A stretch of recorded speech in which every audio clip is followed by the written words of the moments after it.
The sound you just heard, that sharp, piercing crash, was a $12,000 antique Wedgwood porcelain plate shattering across the marble floor. And yes, that was the fifth one this week. 10-year-old Chloe Kingsley, the only daughter of billionaire Lauren Kingsley, had long carried a reputation that made even adults hesitate. She had reduced military-trained tutors to tears on their very first day, and Ivy League-educated psychologists would rather run than spend one more minute with Chloe. Chloe was like a hurricane dressed in Chanel, a riddle that no amount of Lauren's money could solve. The media had given the girl a title that sent chills down people's spines: the uncontrollable heiress. Lauren Kingsley, meanwhile, was standing on the edge of collapse. She had tried everything, every specialist, every therapy, every piece of advice, except him. Grant Nolan, 32 years old, a single father working as a janitor in an office building in Boston. He was 3 months behind on rent, raising a 6-year-old son, and, to be completely honest, he couldn't tell the difference between a high society gala in Beacon Hill and a picnic in Boston Common. And he was about to do something no one had ever dared to do. He was about to say no to Chloe Kingsley. If you've listened this far and feel like this story is about to pull you into something big, hit subscribe so you won't miss what comes next. Our stories always begin at moments like this. So then, what happens when a girl no one can control meets a single father who's not afraid of anyone? Are you ready to find out? The Harbor Cafe wasn't the kind of coffee shop Boston's elite mentioned in glossy magazines, but it had a dignity of its own. Located on Newbury Street, just far enough from Back Bay to keep prices reasonable, it served lawyers grabbing a quick lunch and artists lingering over a single cup of coffee for hours. Grant Nolan knew every one of them. At 32, Grant moved with a kind of almost athletic agility. His mind often drifted to distant places, calculating interest on overdue bills or dissecting a theory from the psychology book he kept hidden under the counter. Grant was an observer. He noticed the trembling hands of a businessman before the man ordered a double espresso, the exhaustion on a young mother's face before she asked for the check. Grant's life was a lesson in controlled chaos. 2 jobs, daytime janitorial work at Kingsley Industries, nighttime shifts at the Harbor Cafe, and a 6-year-old son named Ethan, the child Grant had been raising alone since his wife passed away from a terminal illness 3 years earlier. Grant was tired, but he hadn't collapsed. The name Lauren Kingsley was something he knew only from the covers of Forbes and the Wall Street Journal. She was the queen of Boston's biotech world. The woman who had built Kingsley Biotech from a tiny laboratory into a global biomedical empire. She was also notoriously reclusive after her husband, Jonathan Kingsley, died in a boating accident 2 years earlier. But the name Chloe Kingsley echoed in a very different way, a shared dread among Boston's most seasoned service workers. The girl was a legend. Expelled from Pembridge Academy for coding spam software that crashed the school's email system, responsible for firing a team of 12 people, including a Michelin-starred chef, by accusing them of contaminating the air with garlic odor. 10 years old, and she had already racked up more power victories than a miniature dictator. Grant knew all of this because Mr. Henderson, a regular customer who managed a high-end nanny placement service, often sat at the bar, sipping whiskey and lamenting his inability to hire anyone for the Kingsley penthouse. "That kid is like a venomous snake, Grant," Mr. Henderson had whispered last week. "Sharp as a razor. But the poison is pure. Mrs. Kingsley is offering $500,000 a year, and no one is taking the job anymore. Not one person left." It was a drizzly Tuesday. The cafe was half empty, warm yellow lights reflecting off the damp mist outside. As soon as the bell over the door chimed, Grant looked up. A woman in a perfectly tailored black suit walked in, followed by a small girl who seemed to be carrying an entire storm field of anger around herself. He recognized the woman immediately. Lauren Kingsley, But today, she looked less like the power queen of magazine covers and more like someone imprisoned in her own life. Her eyes, once known for their boardroom sharpness, held nothing but exhaustion now.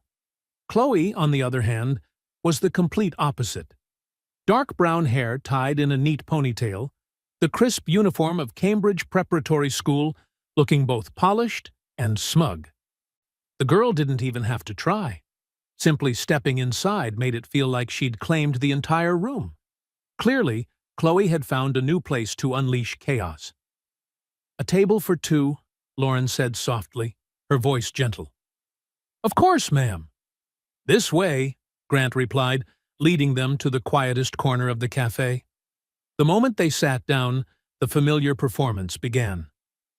"This chair is wet," Chloe announced, crisp and matter-of-fact, as if reading an indictment. "It's not, Chloe," Lauren sighed, not even checking. "It is. I can feel it. Disgusting." The girl glanced up at the ceiling. "And that light is buzzing. It's giving me a headache. I can't eat here." "Chloe, please, just 20 minutes." "No." The girl lifted her water glass. "This water tastes like metal. Are you trying to poison me?"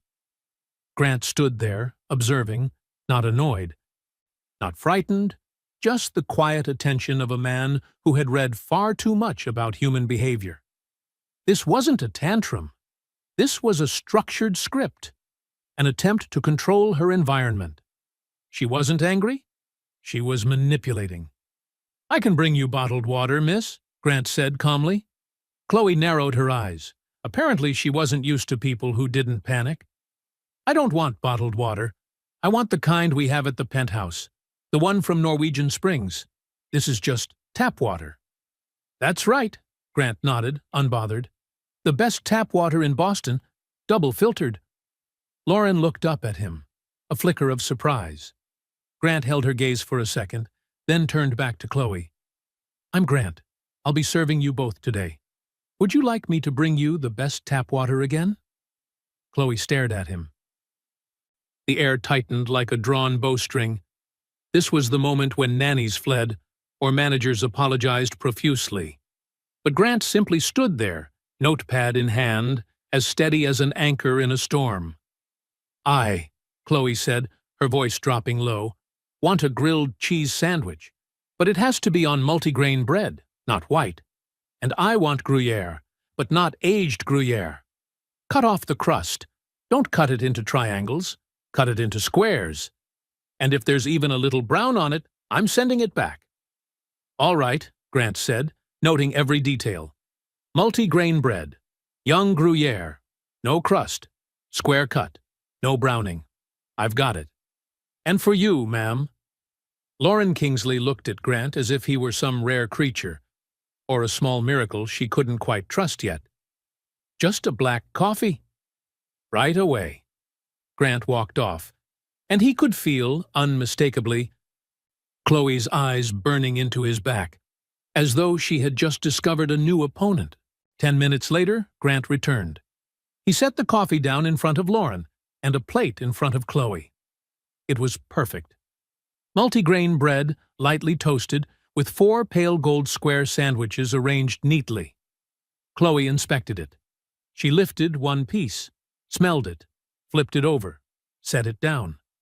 Then, with one sudden violent sweep of her arm, she sent the plate, the sandwich, and the full glass of water crashing off the table.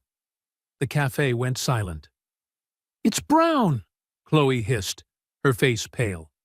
Lauren Kingsley collapsed into her chair, utterly defeated. She pressed her face into her hands. "I'm sorry," she whispered to the floor.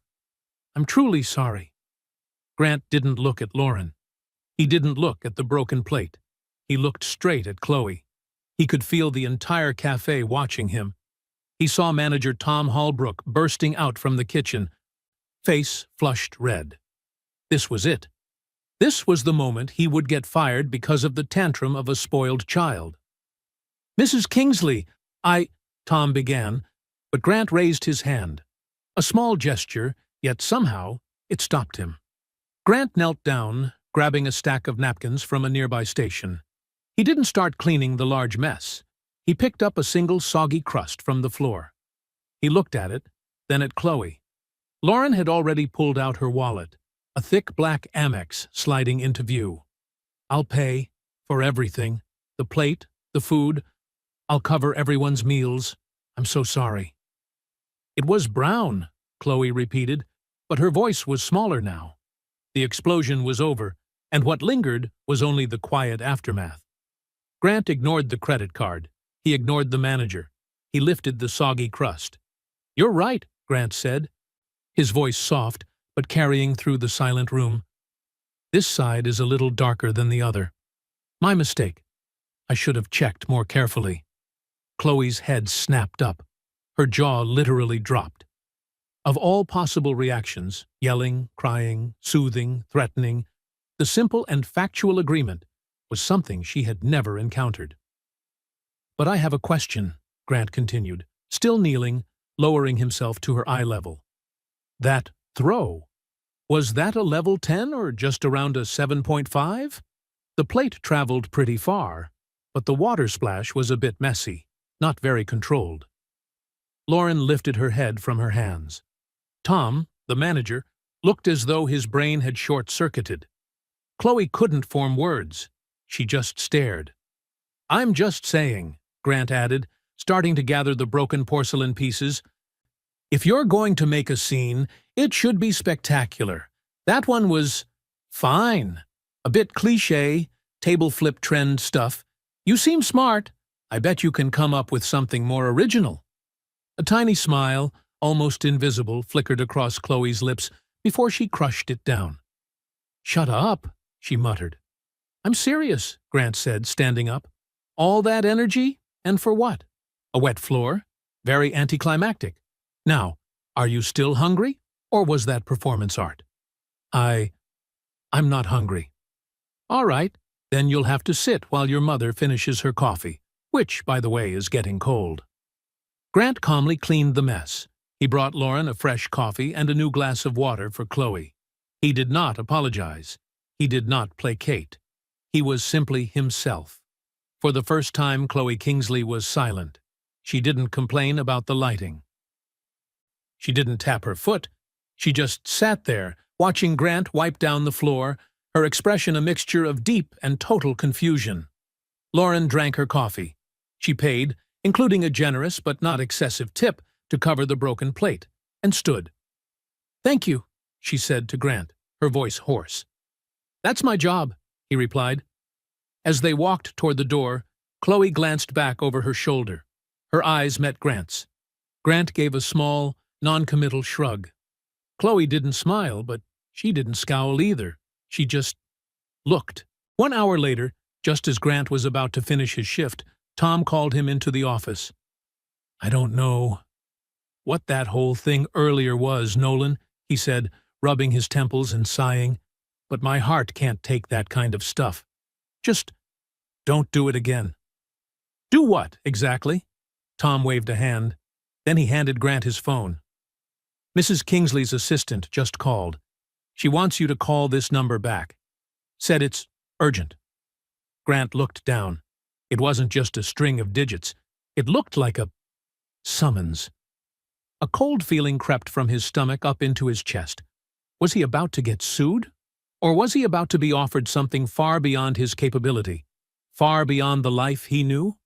He honestly wasn't sure which option was worse. That night, in his cramped apartment, after Ethan had gone to bed and the entire place had settled into the quiet rhythm of working-class living, Grant finally dared to call. "Mr. Nolan," a woman's voice said through the phone, precise and professional to the point of being slightly intimidating. "Mrs. Kingsley would like to meet you. Her car will arrive at your building within the next hour." Not a question, not a request, an order. 1 hour later, a sleek black Mercedes S-Class, the kind of car that whispered of social strata Grant had never once brushed against, pulled up to the curb. When Grant opened the door and slid into the back seat, he felt as though he had stepped into an entirely different dimension. The car glided forward, impossibly smooth, heading toward Back Bay. toward the world of people who didn't just buy objects, but sometimes bought the destinies of others. The Kingsley Industries building rose like an arrow of glass and steel, piercing the Boston skyline. Grant was escorted straight to a private elevator, and when the doors opened, they didn't reveal a reception area as he expected, but led directly into Lauren Kingsley's penthouse office. The room was vast enough to overwhelm, its floor-to-ceiling windows opening onto the dark, velvet-smooth expanse of Boston Harbor. The space was minimalist, cold, decorated with artwork that was probably priceless, yet strangely devoid of human warmth. Lauren Kingsley stood beside the window.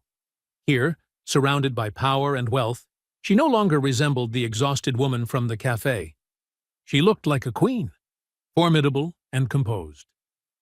"Mr. Nolan, thank you for coming." "You didn't give me much of a choice," Grant replied, his hand tightening around the strap of his shoulder bag. A faint smile brushed her lips. "No, I suppose not. Please, sit." Grant sat on the leather sofa, soft, deep, and almost certainly more expensive than the car he rode in. "I'll be direct," Lauren began, turning away from the window to face him. "What I witnessed today, no one has ever managed that. You didn't indulge her, you didn't yell at her, and you didn't break." "I was just doing my job." Lauren shook her head. "No, you did more than that. You saw her. Others only see a monster or a paycheck. But you saw something else." "What was it?" Grant paused to think. "I saw a kid who's very good at her job, and her job is to make people leave." Lauren nodded gently. "Exactly.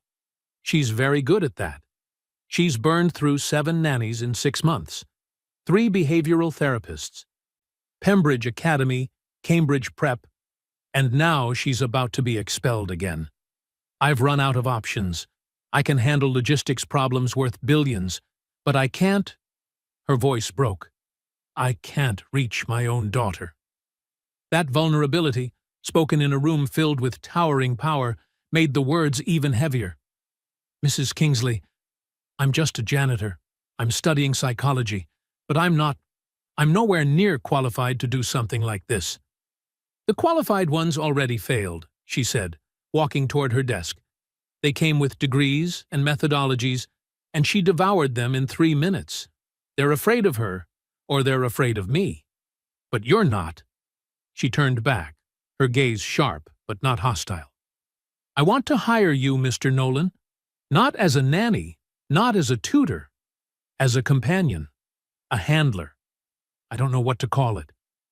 I want you beside her after school, on weekends, to do what you did today. Whatever that was." Grant's head spun. I can't. I have a job. I have a son." "I'll pay you," Lauren said, without preamble. $450,000 a year. Grant froze. That number wasn't a salary. It was salvation. No more debt, no more fear, no more scraping by. "I will also," Lauren continued, "cover the full tuition for your master's and PhD at any school you choose. Harvard, MIT, anywhere. And I'll arrange the best after-school program in Boston for your son. Completely free." He had to be dreaming. He had to be. Why me?" Grant whispered. "Because you're the first person she's looked at without contempt in 2 years. And because you dared to call her boring." Grant didn't have time to react before a voice sharp as a blade sliced across the room. "Lauren, you cannot be serious." A woman stepped out from the inner office. Tall, thin, elegant to the point of severity, a minimalist black dress, a Bottega Veneta bag, a perfectly cut blonde bob. She looked at Grant with pure, naked disdain. "This is a child, not a stray dog. You can't just pick up some man off the street and bring him home." "Evelyn, this doesn't concern you," Lauren said, her tone instantly colder. "Chloe is my niece. It concerns me entirely," Evelyn Mercer snapped. Then she stabbed her gaze into Grant. "You're a janitor. What could you possibly offer my niece? A gourmet grilled cheese recipe? Lauren clenched her jaw. Evelyn. No, Grant said, his voice steadying again as he stood. You're right, Mrs. Mercer. I'm not qualified. I don't have prestigious degrees, and I don't belong in this world. He gestured at the gold-edged room. But I have nothing to lose. Everyone else wants to keep their job, wants to impress you. He looked directly at Lauren. I don't want your money. Both Lauren and Evelyn stared at him, startled. I mean, I do, Grant corrected quickly, face flushing. It's an insane amount of money, but it can't be the reason I do this. If I agree, I have conditions. Evelyn scoffed. Conditions? You have no right. What conditions? Lauren interrupted. One, Grant said, standing tall. You're right. I'm not a nanny, and I won't play one. I'm not a servant. I'm not a friend. I'm just a person. I'm not here to fix her. I'm here to be with her. Agreed, Lauren said instantly, without hesitation. Two, Grant continued, turning to Evelyn. Mrs. Mercer needs to stay away from me, and stay away from Chloe, when I'm with her. Your involvement is not helping. Evelyn's face stretched tight, trembling with anger. How dare! Mrs. Kingsley, Grant asked, eyes locked on Lauren. Lauren looked at her sister, then said each word clearly. Evelyn, I am handling this. Please, step out. You'll regret this, Lauren, putting my niece in the hands of an amateur. Reckless. Evelyn shot Grant a look so poisonous the air seemed to freeze before she strode out. Lauren turned back. And the third condition? 3, Grant said, taking a breath. You have to participate. I'm not your replacement. If I call you, you show up. If I say you need to be at dinner, you're there. No excuses. No board meetings. No busy schedule. Otherwise, this is pointless. Your money can't buy you an escape from this. Lauren Kingsley, the woman who could make the entire Boston tech industry tremble, looked at a 32-year-old janitor giving her demands. And for the second time that day, she did something no one expected. She smiled. A real smile, tired but genuine. When can you start? The Kingsley penthouse didn't resemble a home. It resembled a declaration. The top 3 floors of a historic Beacon Hill building rebuilt into a maze of glass and marble. Sparse, angular furniture. Artwork so extravagant it seemed to smother any trace of human warmth. The silence wasn't peaceful. It was the kind that presses against your eardrums. Staff members, all in dark uniforms, moved like ghosts. Silent steps, lowered eyes, never making direct contact. At the center of this fortress was Chloe. Grant's first official day on the job fell on the following Monday. He arrived at 3:30 p.m., right as the private driver brought Chloe home from Cambridge Prep. Chloe stepped into the vast entry hall, spotted Grant, and her already cold expression tightened further. You? She said, not bothering to hide her displeasure. Me, Grant replied, lifting a paper bag.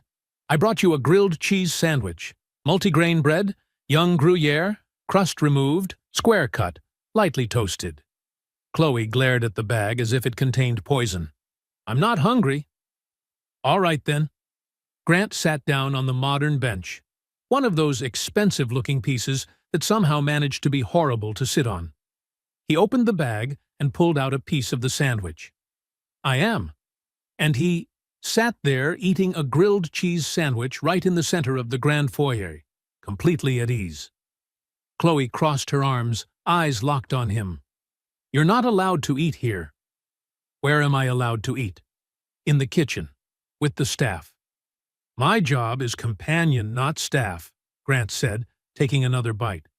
By the way, this bench is terrible, but it's here. Want a piece? No. I have homework. Chloe turned sharply and walked up the floating glass staircase like she was starring in a fashion commercial.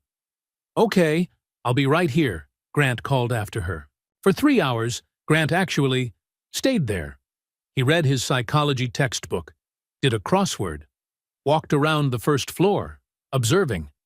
And what unsettled him most was the lack of life.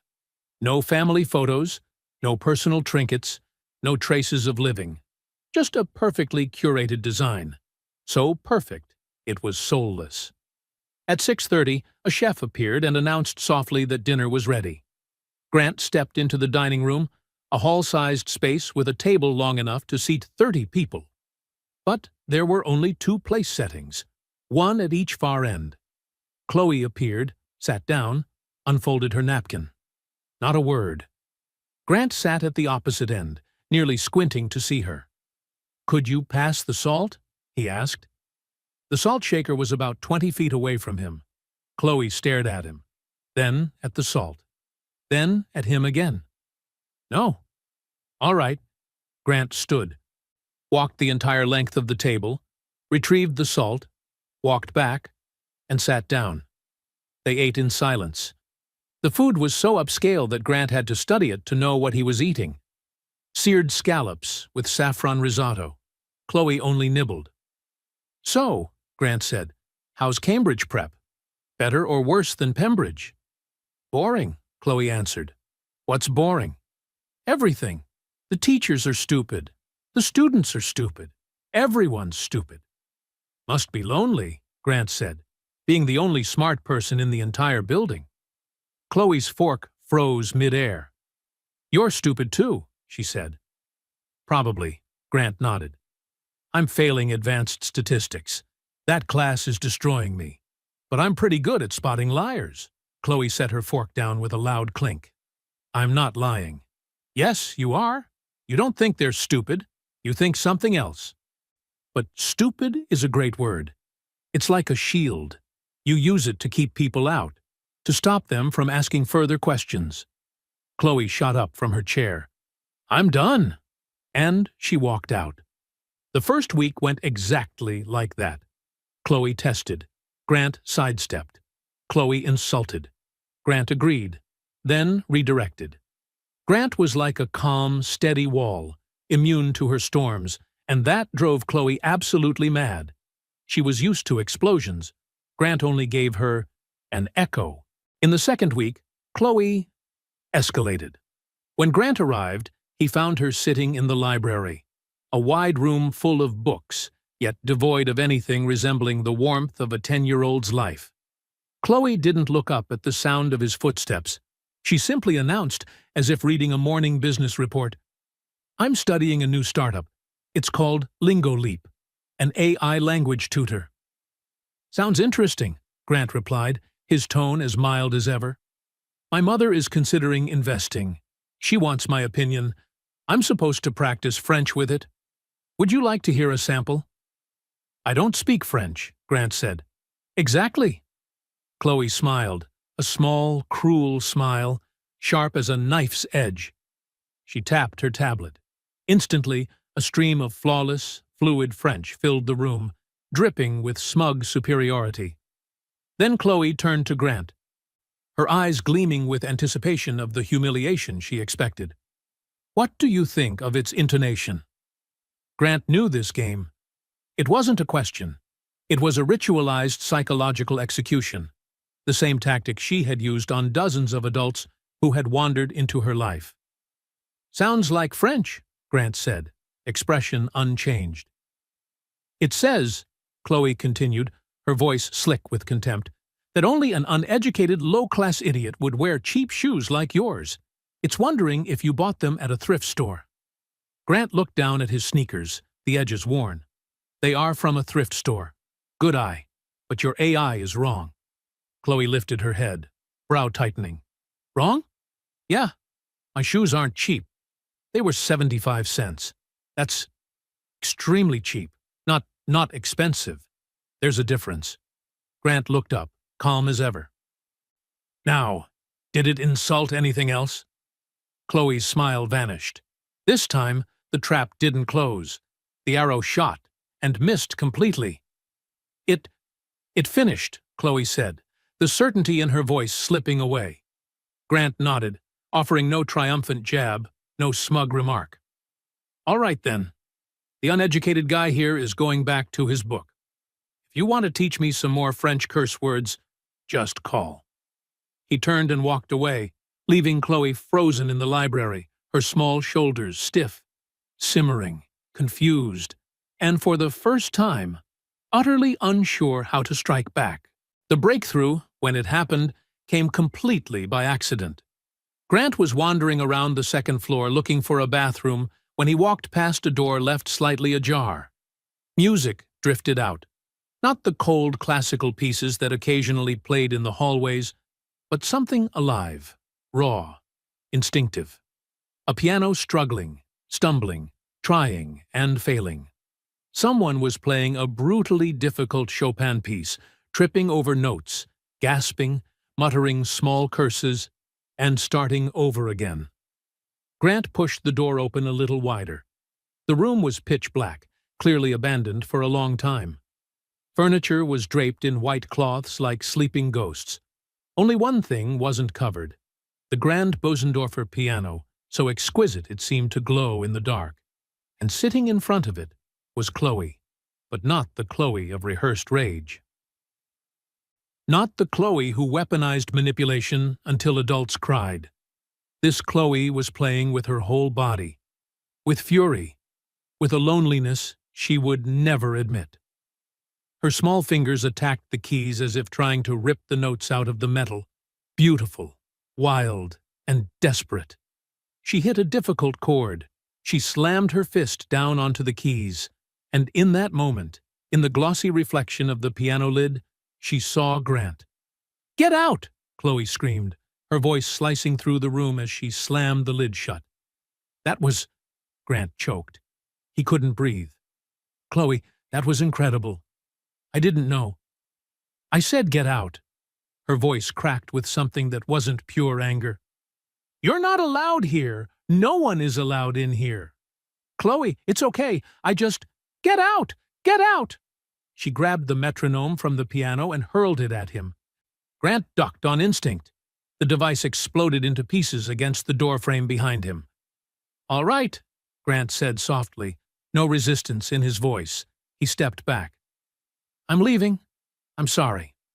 He closed the door gently, his heart pounding as if he'd sprinted a mile. And in that moment, Grant knew one thing with absolute certainty. He had not intruded on a tantrum. He had accidentally seen the real heart Chloe kept hidden from the world. Not the manipulator, not the uncontrollable heiress, but a child, brilliant, wounded, and utterly alone inside her glass fortress. Grant went downstairs to find Lauren. She had just arrived back at the penthouse. "Mrs. Kingsley, I need to speak with you." Lauren immediately tensed. "What happened? Did she break something?" "No, not like that." Grant swallowed, searching for words. "Chloe was playing the piano in a room on the second floor. When she saw me, she panicked as if I'd just uncovered a national secret." Lauren's face went pale. A tremor rippled through her shoulders. She had to place a hand against the wall to steady herself. "The music room," she whispered, the words barely audible. Grant nodded gently. "She's very good, Lauren. She's not just messing around. She's practicing seriously. And she's incredible, but also in a lot of pain." Lauren closed her eyes for a second, then opened them again, filled with a haunted look. "That room belonged to my husband, Jonathan. He was a concert pianist. That was his space. I locked it after he died. I didn't even think Chloe had a key." "She doesn't just have a key," Grant said, sensing the pieces falling into place. "She's been practicing in there, alone, and that room seems like the one place where all the feelings she won't show anyone else finally explode." Lauren stared at Grant, her eyes hollow, as if she'd just heard a verdict. "I thought I was protecting her," she whispered, "by locking that door, by moving forward. But all this time, she's been going back in there, in secret, alone, with her grief." The discovery of the music room changed everything. Lauren, though still shaken, had given Grant full permission to approach Chloe and talk about it. But Chloe immediately shut down. She closed her bedroom door, locked it, and declared herself sick. The walls went back up, thicker, higher, colder. 3 days later, Grant was sitting on the floor just outside Chloe's bedroom door. "Chloe, it's Grant. I left a bowl of soup outside your door." He heard a faint breath slip through the gap beneath it. Grant sat down, leaning against the wall, his voice quiet but steady enough to cut through the heavy silence between them. "You know," he said, "I used to be like you." The door cracked open slightly. Chloe peeked out, her eyes red from crying. "You used to be like me?" "Yeah," Grant nodded. When Sarah died, I was angry. Really angry. I snapped. I broke things. I hurt people because I wanted them to feel what I felt." The door opened wider. Chloe stood there, small, exposed, stripped of all her usual armor. "And what happened then?" she asked. "My neighbor," Grant said, offering a faint smile. "Martha Abbott, an old Italian lady who always smelled like flour and oregano. She didn't try to fix me. She just sat with me. She taught me how to play chess. And every time I blew up, she'd look at me calmly and say, 'That was a very dramatic move, but not a smart one. Find a smarter move.'" Grant looked at Chloe. "Everyone told me to move on. But Martha never said that. She just stayed. And little by little, I started finding calmer, smarter moves." Chloe slid down to the floor beside him, pulling her knees close to her chest. "I miss my dad," she whispered. "Every single day." "I know. Everyone keeps telling me to move on. They tell me to stop talking about him. But if I stop talking about him, then what? Then he disappears for real." Grant nodded. "I understand. With Ethan, my son, we still talk about his mom every day. We look at pictures, we tell stories, because she's still part of us." Chloe stared down at the floor. "My mom," her voice trembled. "She locked my dad's room. She never talks about him. It's like he never existed." "Not because she wants to forget," Grant said gently, "but because it hurts too much. Adults don't always know how to face things. They think if they don't talk about the pain, it'll go away. But really, it just makes the wound deeper." And that was when Chloe started to cry. Not the angry kind she used as a weapon, but the raw, breaking sobs of a child who had carried too much grief for far too long. "I was mad at my dad," she choked out. The day of the accident." Grant stayed quiet, giving her space. "That day, we were at the Marblehead Marina. He wanted to take me sailing. But I wanted to stay home and play games. And I told him I hated him." Tears streamed down her face. "He laughed," Chloe sobbed. "He said, 'All right, little princess, I'll prove you wrong. You'll see how fun sailing is.' Then he left by himself. And there was a storm. And he never came back." Grant pulled her into his arms, and Chloe didn't fight it. She clung to him like he was the last solid thing keeping her from sinking. "He never came back," she wept. "And the last thing I ever said to him was, 'I hate you.'" "He knew you didn't mean it," Grant said, his throat tight. "Fathers, they know." "No," Chloe shook her head desperately. "Aunt Evelyn told me at the funeral. She said, 'Your mother's heart is shattered. She'll never forgive you for this.'" Grant felt the blood in his body turn to ice. "Evelyn." "And my mom?" Chloe continued. "She doesn't talk about my dad. She locked his room. She doesn't say his name. She does that because she hates me, because she blames me. And she's right. There. That was the poison. Not just grief, but guilt, planted inside a child's heart by Evelyn. And Lauren's long silence had only let it rot. "Chloe," Grant said, pulling back just enough to look her in the eyes. "Your Aunt Evelyn lied to you. But my mom? Your mom is not a bad person," Grant said, his voice firm in a way it rarely was. "She's just completely broken in her own way. She doesn't talk about your dad because she blames you. She doesn't talk about him because the pain is too much. But we're going to make her face it." "No," Chloe whispered, shaking her head. "I can't." "Yes, you can. I'm not letting Evelyn win, and I'm definitely not letting her ruin your life for one more day." Grant pulled out his phone, dialed Lauren. "You need to come home, right now." "Grant, I'm in a meeting." "I don't care if you're negotiating Middle East peace talks. Chloe needs you. Come home, now." Grant hung up. He didn't wait for an answer. 25 minutes later, Lauren Kingsley burst into the penthouse. Her face was pale, tight with panic. "What happened? Is she hurt? What happened?" Her eyes swept the room, then landed on them in the living area. Chloe sat curled up on the sofa, her face blotchy and swollen from crying. Grant stood in front of her, calm like a living shield.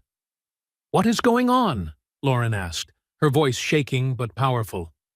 "She needs to tell you something," Grant said, "and you need to listen. No interrupting." Lauren looked at her daughter. "Chloe, tell me, what is it, sweetheart? What's wrong?" I... Chloe's voice cracked, her eyes flicking toward Grant. He gave a small nod. "I killed Dad," Chloe whispered. Lauren's face shattered instantly. "What? What are you talking about, Chloe?" "Dad?" Chloe's voice trembled like a leaf. "I told him I hated him, and then he went sailing, and he fell. It was my fault. I know you blame me. Aunt Evelyn said—" "Evelyn?" Lauren breathed, a whisper laced with danger. She sank to her knees in front of her daughter, lifting Chloe's face with trembling hands. "Chloe, look at me." Chloe lifted her gaze, tears spilling freely. "What did Aunt Evelyn say to you?" "That you'd never forgive me. That I broke your heart." A sound escaped Lauren, deep, guttural, and painful. Grant had to look away. The grief in that moment was too raw to witness directly. Lauren wrapped her daughter in her arms, holding her tightly. "Oh, God! Chloe, no! Never! It was an accident, a horrible accident. You are not to blame. Not for 1 second did I blame you. But you locked Dad's room. You never talked about him." "Because I was stupid," Lauren said, her voice fracturing into pieces.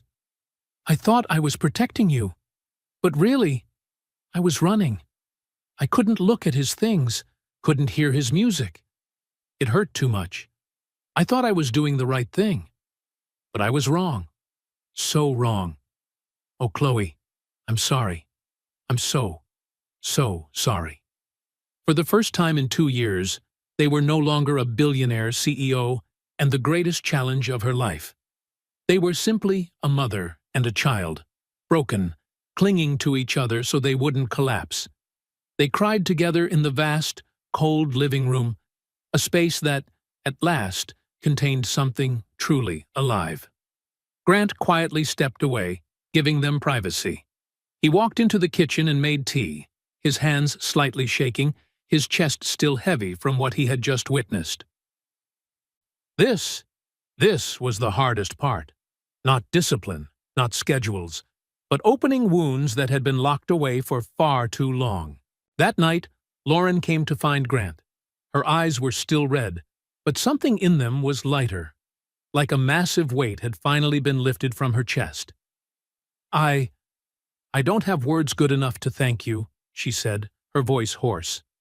"Don't thank me," Grant replied. "Just don't stop. This is only the beginning. She needs you." "I know," Lauren exhaled, then reached into her coat pocket. She pulled out a small old bronze key, simple but strangely beautiful. I want you to have it." She placed the key in Grant's hand. "The key to the music room. I think It's time this house had music again. I want you and Chloe to open it." Grant smiled softly. "She already has a key. She's had one for a long time." Lauren blinked. "But this one," Grant said, looking down at the key in his palm, "will mean something different." The weeks that followed unfolded like early spring after a winter so long it felt endless. Following Grant's advice, Lauren began scheduling Chloe time directly into her calendar. And this time, she honored it. No cancellations, no rescheduling, no hiding behind board meetings as an excuse. They had dinner together every evening.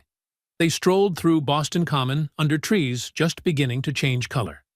There was even a night when Lauren sat awkwardly on the sofa, clutching a game controller while her daughter coached her through a video game.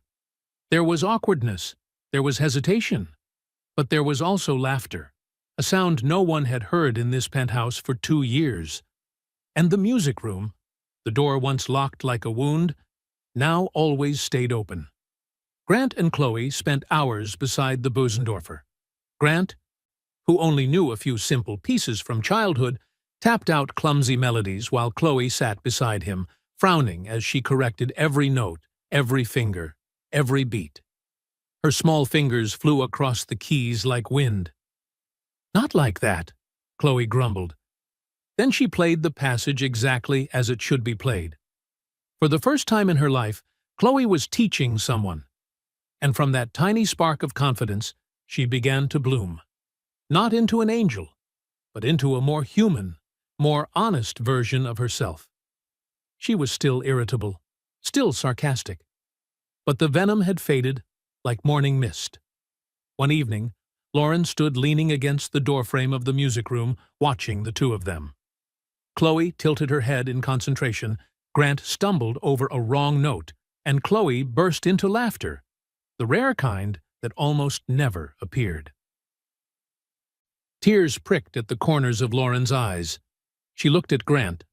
Grant looked back. No words, just a small nod, a silent thank you shining in her gaze. Evelyn Mercer's absence over the past few weeks was almost unnatural. Lauren had politely but bluntly asked her not to come to the penthouse anymore. But for someone like Evelyn, silence had never meant surrender. And that silence, to Grant, was more frightening than any threat. And then, the axe fell on a Thursday. When Grant arrived at the penthouse, he felt the atmosphere sink around him like stone. The staff huddled in the kitchen, whispering, eyes avoiding his. "What's going on?" Grant asked Linda Carver, the head housekeeper, usually as warm as a fresh-baked pie. Today, she wouldn't look at him. "Mrs. Kingsley is in her office," Linda whispered. "She wants to see you, and Mrs. Evelyn is there too." A cold line ran down Grant's spine. He walked to the office. The door was open. Lauren stood behind her desk, her face a stone mask, unreadable. Evelyn sat on a leather chair, legs crossed, wearing a look of sympathetic concern. The most terrifying expression Grant had ever seen on her. "Grant, come in," Lauren said, her voice strangely flat. "What's going on? Where's Chloe?" Grant asked. "In her room," Evelyn replied, her voice sweet as honey mixed with poison. "She's very upset. I'm sure you can imagine." "What happened?" Grant turned to Lauren. Lauren swallowed, then spoke. "This morning, I found something missing from the safe in my dressing room. A diamond necklace. It belonged to Jonathan." Grant's chest tightened. "What?" "His favorite necklace," Evelyn added smoothly, seizing the moment. "The Cartier Riviera." I don't understand. What does that have to do with me?" Grant asked, feeling heat rise to his face. Lauren looked at him with pained eyes. "When I saw it was gone, I asked the staff. No one saw anything. But Evelyn said she needed to check something." Evelyn sighed, as if the situation pained her deeply. "I know you have freedom to move around the house, Grant. You're not staff. You come and go. I just had a bad feeling. So I checked your coat in the closet, the one you left here yesterday." She placed something on the desk, a small pawn shop receipt, white and flimsy, from a shop in the South End. The date? Yesterday. "We called the shop," Lauren said, her voice like ashes. "They have the necklace." Grant's breath caught. "No, no, that's impossible. I've never even seen that necklace. I didn't take anything.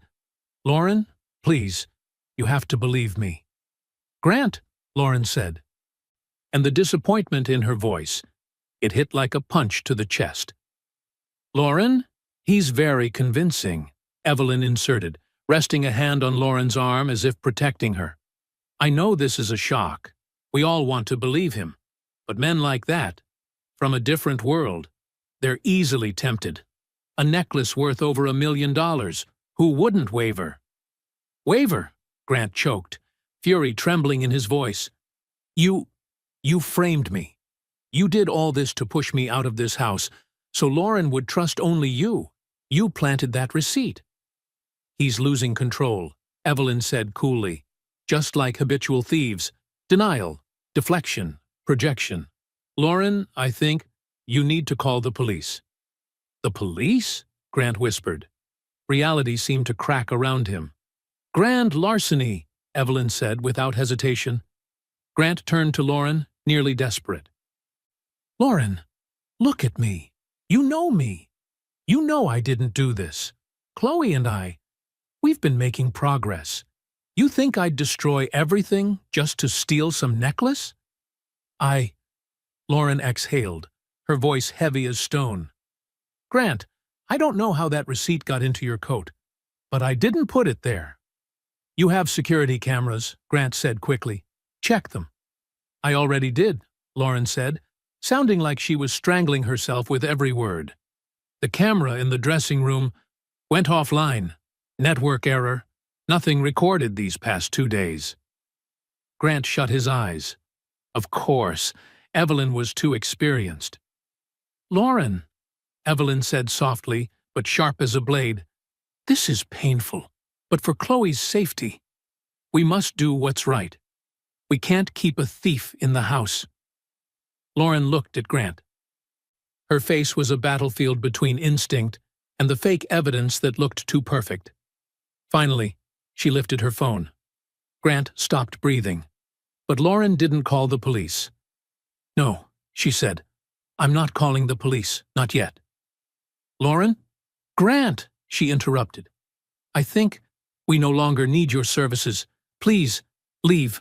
Return the key to me. I will handle the matter of the necklace."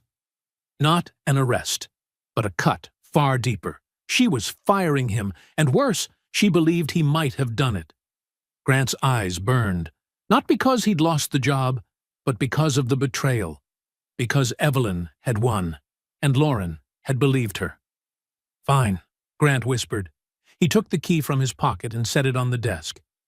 "I didn't do this, and please tell Chloe I'm sorry."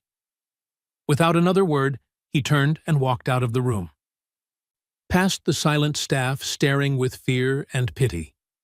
He stepped into the elevator. The metal doors slid shut.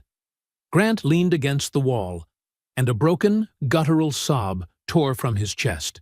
Grant spent the entire next day in a dense fog. He sat in his small apartment with no TV on, no music, just the heavy silence pressing on his chest. Ethan, his 6-year-old son, was at school, completely unaware of the disaster that had just crashed into his father's life. Grant felt hollow. He had failed. Failed Chloe. He had let Evelyn, the venomous viper masquerading as a refined lady, defeat him. The doorbell rang, persistent, aggressive. He ignored it. It rang again, and again. Finally, he pressed the intercom. "Go away." "Open the door, you idiot. It's freezing out here." That voice, unmistakable. Chloe. Grant sighed and buzzed her in. A minute later, Chloe appeared at his apartment door. No driver, no security, hair wind-tangled, cheeks flushed from the cold and from anger. "Chloe, how did you even get here?" "You're supposed to be in school." "I took a cab," Chloe said, shoving him aside and marching into the apartment as if she owned it. "My mother is and my aunt is a liar." Grant blinked. You don't think I did it?" "Obviously not," Chloe said, her voice sharp enough to cut. "Stealing is a loud, stupid move. Exactly her style. Aunt Evelyn thinks I'm just a kid who plays piano. She forgets I'm my mother's daughter." Grant frowned. "Meaning?" Chloe tossed her backpack to the floor, yanked out her laptop like a detective who had gathered all the evidence she needed. "I mean, I'm a programmer," she said, pride dripping off every word. "I installed my own surveillance system months ago to monitor the staff. Aunt Evelyn was smart enough to disable the main system, but she knows nothing about mine. And the footage from my cameras uploads to a private cloud." Chloe's fingers flew over the keyboard so fast, Grant had to blink. "Look." She spun the laptop toward him. Grant's heart thudded as the first video appeared. 2 days ago, Evelyn in the office, logging into the system and disabling the dressing room camera. The second video loaded immediately after. This morning, the angle from inside the closet showed Evelyn looking around, then slipping the pawn shop receipt into the pocket of Grant's coat. Everything snapped into place. "She," Grant whispered, throat tightening. "She framed me." "Exactly," Chloe said, her voice colder than the air outside. "And now, we're going to make the smart move." An hour later, Grant's apartment door burst open as if someone had stormed inside. Lauren Kingsley stepped in, breathing hard, her face pale from a tangled mix of anger and fear. "Chloe, what are—" Her voice caught when she saw her daughter standing in the middle of the room. "What are you doing here? Did you skip school?" "It doesn't matter," Chloe said, without trembling, without looking away. "Just look at this." She turned the laptop toward her mother. Grant stepped back, silent, like someone witnessing an earthquake about to hit. Lauren looked at the screen. One clip, then the next. She watched her Evelyn, her sister, disable the camera, then quietly slipped the pawn shop ticket into Grant's coat. No words came out of her mouth. No gasp, no scream, only the slow, brutal shift of expression across her face, from confusion to realization to pain, and then to a cold, icy fury tightening every muscle in her body. The apartment was dead silent for a full minute. Chloe was the one who finally broke it. "That was the smart move, Mom," she whispered, not bragging, but handing over a sword. Lauren lifted her eyes from the screen. She looked at her daughter, then at Grant, and she nodded slowly, deliberately. "Yes," she said, her voice low but ringing like steel. "A smart move." That night, Evelyn Mercer arrived at the penthouse with the air of someone triumphant, as if she were walking in to collect the shattered pieces of Lauren's life. But when the door opened, she froze. Lauren was standing there. Chloe was beside her. Grant sat quietly behind them. No one was broken. No one had collapsed. They were waiting for her. "Lauren? What is going on?" Evelyn pointed at Grant, stammering. "That man, why is he still here? You need to call the police. He's a criminal." Lauren took one step forward. Her voice was chillingly calm. "You're right. I should call the police." She lifted a remote control. "But before that, I think they'll want to see this." She pressed play. The glow of the screen washed over Evelyn's face, and when she saw herself in the footage, disabling the camera, slipping the pawn shop receipt into Grant's coat, every trace of color drained from her skin. I did it for the family," Evelyn whispered, her voice trembling. A last attempt to protect Chloe. From him." "No," Lauren replied, her voice as sharp as steel honed to perfection. "You did it because of her trust fund. You have been poisoning my daughter with guilt for 2 years, and you tried to frame an innocent man." She pointed to the door. "Get out of my house." "Lauren, please, I'm your sister." "You are my sister," Lauren said, her voice growing colder with every word. And if you try to contact me or my daughter ever again, I will hand that entire video over to the district attorney's office. I will bury you completely." Evelyn said nothing more. She simply turned and nearly fled the room. The penthouse door closed behind her, leaving behind a silence so deep the entire space seemed to breathe. Lauren turned back. Her eyes met Grant's, and shame rose so sharply her voice came out ragged. "Grant, an apology isn't enough. What I did, accusing you, driving you out, was unforgivable." Grant shook his head gently, looking at Chloe first, then at Lauren. "Don't worry about me. Just don't stop now. This is only the beginning. She needs you." Lauren looked at her daughter, this child who had endured, who had fought, and who tonight had saved both of them. "I know," she whispered. She took a deep breath, as if preparing for a life-changing decision. "I'm going to start a foundation in my husband's name," she said. "The Jonathan Kingsley Project. It will fund music and arts programs for at-risk kids, kids like Chloe, kids who act out, because they're hurting." Then she looked directly at Grant. "I need someone who understands that. Someone who knows the difference between a loud move and a smart move. If you want it, the job is yours." Grant looked at Lauren. Then he looked at Chloe, who was trying, and failing, to hide a smile. A warm, powerful, unexpected feeling rose in his chest. Not pain this time, something else. Lighter, brighter. "Yes," Grant said, steady and sure. "I'll take it." 6 months later, Grant stepped into the penthouse. But this time, he was no longer the quiet janitor walking down the hallway. He was now a full-time graduate student at Harvard and the executive director of the Jonathan Kingsley Foundation. A new life, a new man. He followed the music echoing through the home, fractured yet warm notes guiding him toward the room with its door left open. And there, Lauren was seated at the Bosendorfer, trying to hold a steady bass line with slightly trembling hands. Beside her, Chloe, small hands but fierce, confident, was flying across the keys, playing a complex, flowing melody that seemed to light up the entire room. They were playing a duet. Chaotic, offbeat, wrong notes everywhere, and somehow, perfect. Lauren was the first to spot Grant. She smiled at him, a smile full of relief and pride. Chloe glanced his way, rolled her eyes as if annoyed, but the corner of her mouth lifted into a smile she tried very hard to hide. "You're late," Chloe said, half scolding, half teasing, and Mom played the wrong note again, from the top. Grant leaned against the doorway, arms crossed, quietly watching them. The room that once held shadows was now filled with light. Two people who had been torn apart by grief were now finding each other again through every keystroke. And in that moment, he knew the impossible had happened. They had healed. They had become a family. They say money can't solve problems, but that isn't entirely true.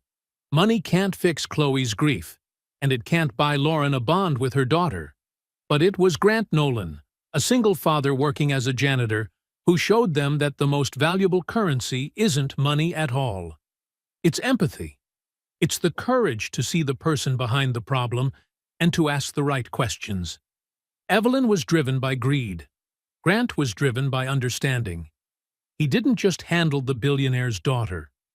He healed a broken family, including himself. What do you think? Was Grant right to take the job, or was it a leap straight into danger? And if someone framed you the way Evelyn framed him, how would you react? Leave your thoughts in the comments below. We truly read every single one. If this story touched you, don't forget to like, share it with someone who might need it, and subscribe so you won't miss the real-life stories of kindness, karma, and the unbelievable twists of fate we tell here. Until next time, remember this: sometimes what a person needs isn't someone perfect, but someone who truly sees them and chooses to stay.